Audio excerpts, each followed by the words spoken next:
Hello viewers, this is Wolf here. Welcome to Wolf's Haven and to some more Monster Hunter figure reviews. Today, we're going to be taking a look at the Capcom Figure Builder PLUS Vol.25. So there's some pretty heavy hitters in here. If we take a look to the side of the box to see what's going to come with this set. So on this side, we have Malzeno in its bloodening form. Then we have Chaotic Gormagala. We have Geismagorm. And then on the other side, we have Scorned Magnamalo, which this one I'm very interested in seeing how they replicate this with these energy parts here on the blades. I'm very curious to see how they do that. Then, of course, we have Gold Rathian and Silver Rathalos right here. So, without any further ado, let's jump into this, open these up one by one. So we'll start with the first one here.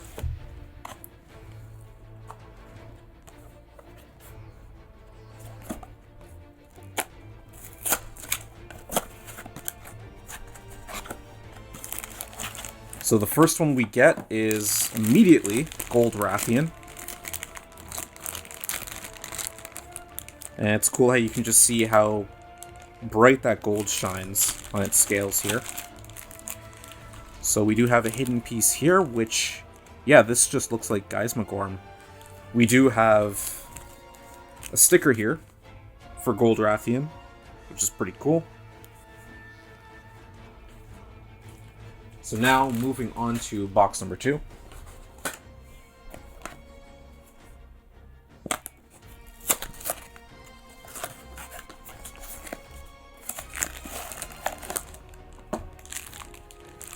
So here's Scorned Magnamalo.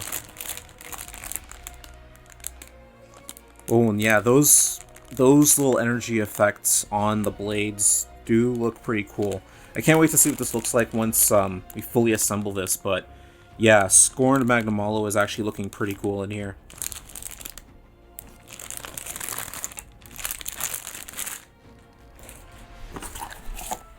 And then, of course, we have the icon. Looking really cool. Magnamalo looking very battle-scarred and very pissed off here.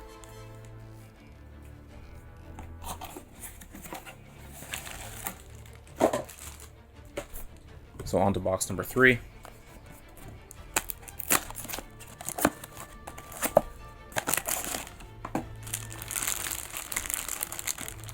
So of course we have Silver Rathalos right here.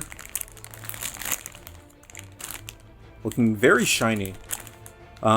This is kind of cool because I think I do have figures of Silver Rathalos and Gold Rathian, actually. I think they did provide those in some of the older figure builder sets as well. But I believe that these are in slightly different poses compared to those ones.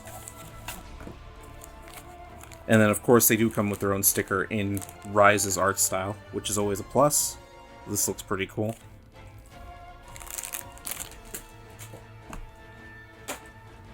Box number 4.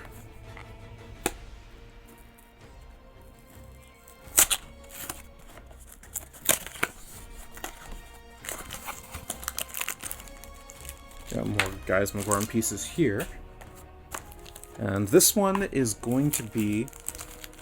Oh yeah, that is Chaotic Gormagala. Looks pretty cool there with the one horn over the eye there.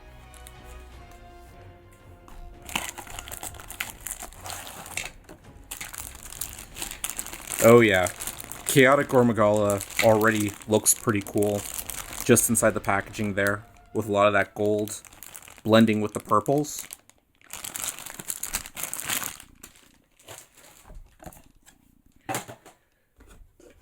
Alright, on to box 5.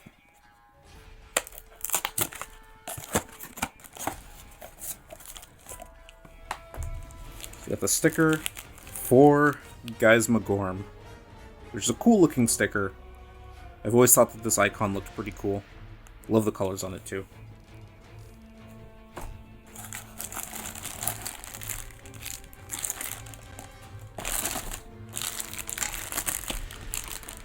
So yeah, Geismagorm is going to be pretty big. You can just see, even the arms here needing their own sections inside the packaging. Guys McGorm himself looking pretty big, so this is definitely going to be one of the larger ones, probably comparable to Narwa the Allmother, if I had to assume, and also Gormagala as well. And last but not least, we're on to box 5. And this is going to be Malzeno, the Bloodening version. Ooh, and this is cool. So this sticker looks really nice. I do like how it has a black background. Really allows Malzeno's colors to pop a lot more, especially with the glowing eye. I really love this. That's really cool.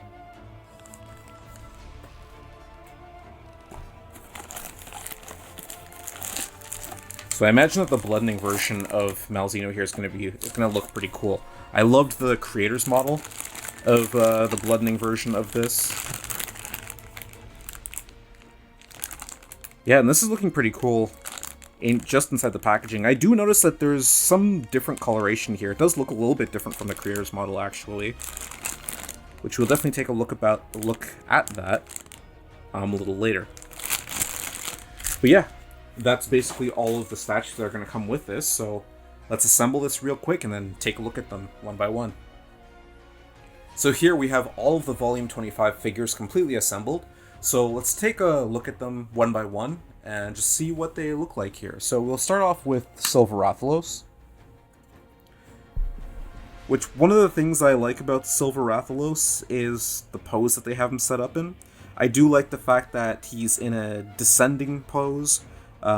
He's in an attacking mode, like he's about to attack with his talons, which I do think that that's actually pretty cool. And the wings are exaggerated backwards to kind of emphasize the downward motion. So I do think that that's pretty cool. Of course, in terms of its visuals, the colors, the silvers are very shiny on this, which does look good. There's a bit of a glisten on certain parts of the silver, especially on the black patterning here, which the black patterns do look good as well, very accurate on both the inner side and the outer side of the wings, which is nice. And there's a bit of color variation throughout the back of Rathalos here, where there's like a hint of bronze that kind of goes down the black spikes all the way down to the end of the tail, which of course we have these multiple barbs here on the end of the tail here. And then just looking at the face real quick,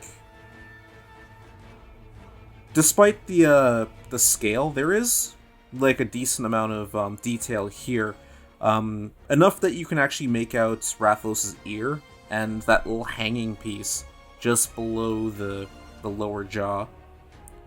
But overall looks really good. Like the patterning here, and pretty decent for this scale.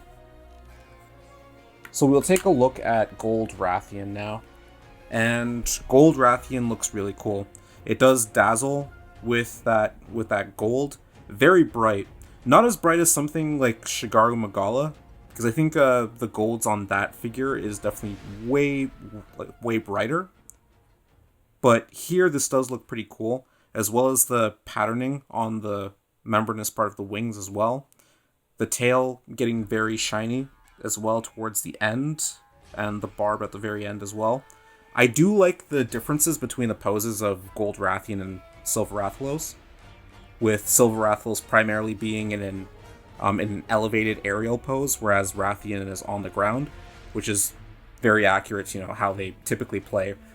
Rathian tends to spend less time in the air than Rathalos, so I do think that that's pretty cool as a nice little difference in reference between the two.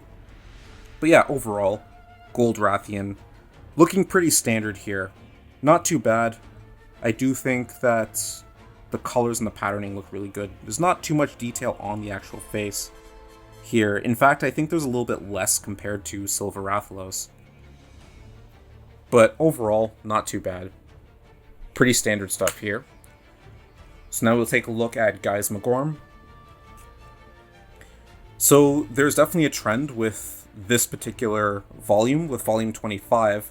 There are a lot of really large monsters here, to the point where they completely outsize their stands. Like, Guys Magorm is absolutely massive here, especially with those hulking arms on both sides. You can just see he sticks out quite far away from the base with both of his arms and the tail. So this is definitely on the larger side of things. In terms of its visual detail, it does look really good. I do like how they captured a lot of the blues. Well, for starters, throughout the mouth, it looks pretty cool. But then also the blues, how they complement the browns around the arms and the rest of the body here, which looks pretty cool. We have these big spikes on the back, and then more of those blues on the ends of the tail here. And of course the underbody is going to have a bit more of like a turquoise color just on the underside. But yeah, definitely the most eye-catching part of Guys Magorm is of course its mouth with that glowing blue color there. So there's quite a bit of detail on the face itself. And then there's quite a bit of color variation on the claws here as well. So overall, Guys Magorm looks pretty cool. I do like the color combination on Guys Magorm's always a pretty cool monster. So now on to Scorned Magnamalo, and this one might be my favorite of the Volume 25 here, because I really love what they did with the energy on Magnamalo's blades here. They do look really cool. And then I just love the variety of colors that we have here with a lot of the pinks, the yellows, blending with the purples and oranges of the blade here. And just how ragged everything looks on Magnamalo, on Scorned Magnamalo. He just looks so battle-scarred, so worn. Especially when you look to his face and you just see a lot of stuff like this. Like these curling fangs, and the fact that there's like a scar on his right eye. Yeah, overall this is looking pretty cool. You just see how this is completely bent over as well. But yeah, the colors on this look pretty cool. The backside of Scorned Magnamalo is not all that impressive looking. It does look more flat compared to everything else towards the front. Like, I definitely do think the back section and, of course, the face has a bit more detail than the back end of him. The tail does look nice, though, with that energy on the very end of it. But overall, this is definitely a really, really solid-looking figure here. And again, like I mentioned before with Guys Magorm, you can just see, like, Magnamalo, he can't, like, his pose has him outstretched so far that he completely oversizes the base itself. It ends up looking kind of weird because you can see both claws are completely far off of the base. You can't really pose him to where he fits on the base. He's just really far outstretched. And then we'll take a look at Chaotic Gormagala here. And again, continuing that trend, a really massive miniature here. Definitely one of the larger ones for sure, if not the largest, I think. And that's primarily due to these absolutely massive wings here. But yeah, Chaotic Gormagala looking really cool. I've always thought that this whole effect here with the golds on the purple wing, especially just on the one side, always looked cool, as well as the singular horn here. Everything looking very asymmetric, which I think is always a cool looking design. You just have this just completely clean, completely purple on the one side, and then everything here is just completely different. Looks very cool. And yeah, overall, I think they did a really good job capturing Chaotic Gormagala in figure form here, especially at this scale. Quite a bit of color variation on him, especially on the legs, where we have a bit of these browns, especially into the claws as well. But yeah, definitely a pretty eye-catching statue. And like I said before, probably one of the largest ones of these miniature figure builders.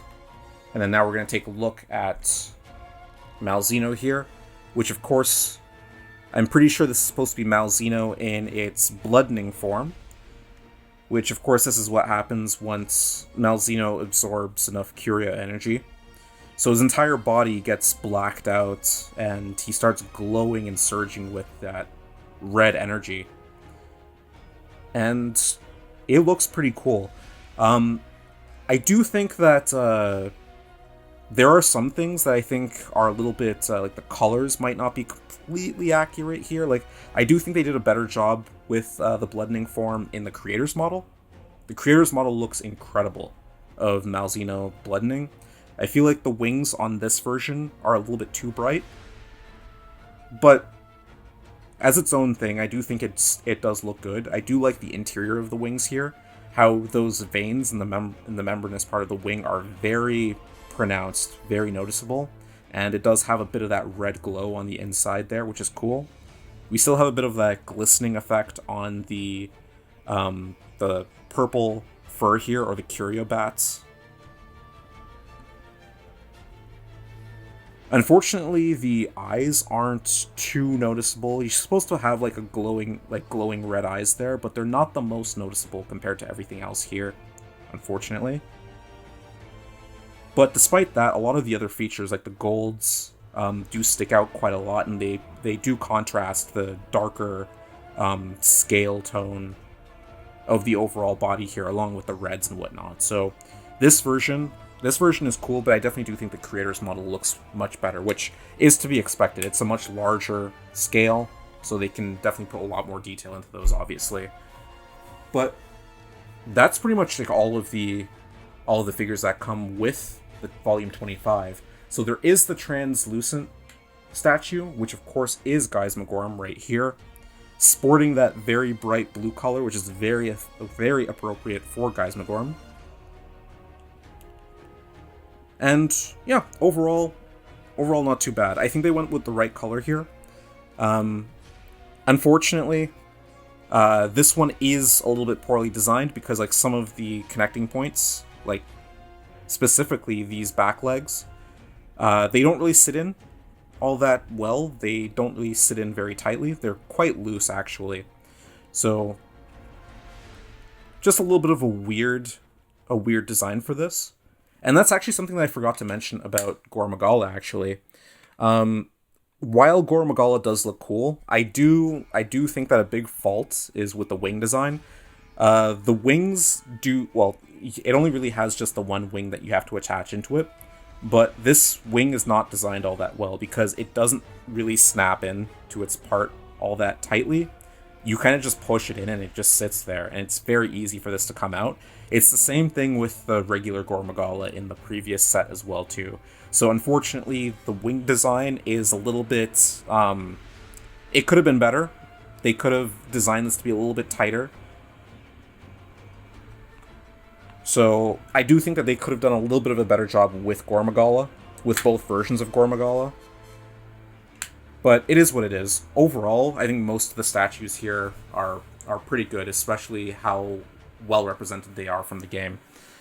So that's pretty much going to cover the entirety of Volume 25. I hope you guys enjoyed the video, and I hope you guys found it informative. There's definitely going to be a lot more Monster Hunter figures and content coming in the future, so I hope you guys stay tuned for all of that.